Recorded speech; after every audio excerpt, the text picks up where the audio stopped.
Well, to discuss what's developing in the region now, let's talk to Professor Haidar Eid from Gaza University. Professor, thanks for being with us. Appreciated. And this must be an intensely worrying time for Palestinians in Gaza right now, who are still, of course, recovering, as we mentioned there, from what happened back in 2008. Absolutely. I mean, 3 years ago, the Palestinians of Gaza lost more than 1,440 people, 90% of whom were civilians, including more than 434 children.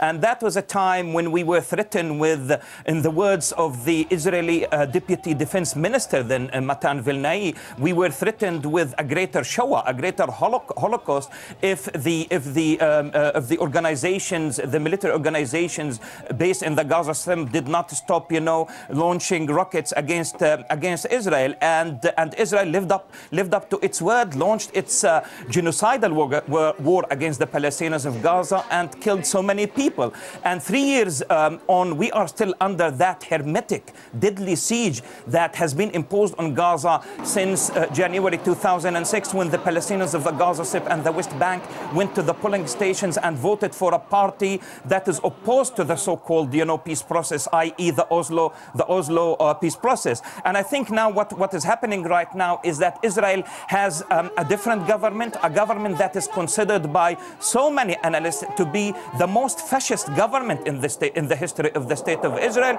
We are talking about Avigdor Lieberman and Benjamin Netanyahu, who are intending actually on the complete eradication and destruction of the Gaza Strip. And so, yes, we are bracing ourselves for worse times to come. But we also, on the other hand, need to remember that there is a new Arab world right now. Hosni Mubarak, who was considered a great asset to the state of Israel, is out.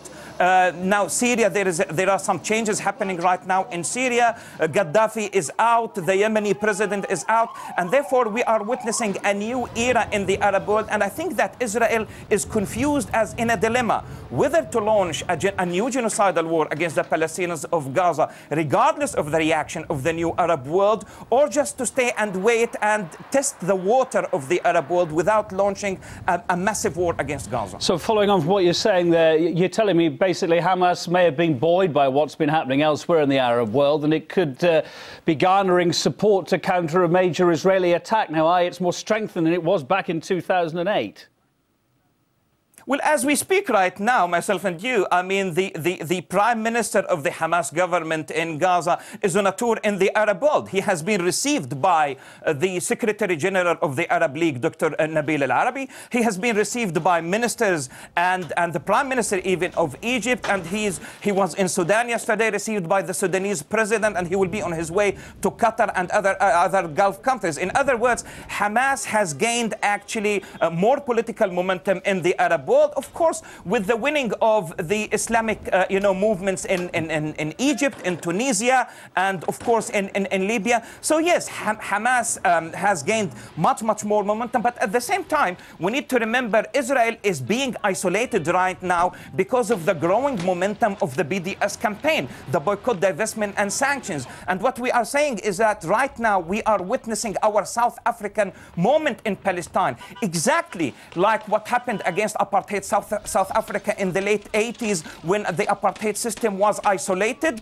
and ultimately it succumbed to that international pressure and accepted one person, one vote, where everybody in South Africa went to the polling station and voted Nelson Mandela as the first black president of multiracial South Africa. And I think that with the Arab Spring and with the spread of the BDS culture all over the world, this is where we are heading right now, and that is why Israel is in a limbo. Professor, just very briefly, we've only got 30 seconds. How would any moves against Hamas be supported from the public of Israel? Would they support their government?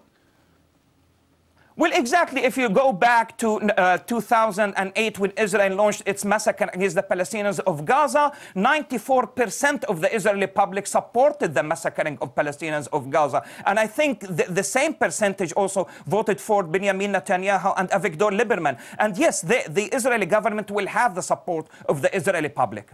Thank you for being on the programme. Much appreciated. Professor Haidar Eid, the Gaza-based expert on the Israeli-Palestinian conflict. Good to get your expert thoughts on that.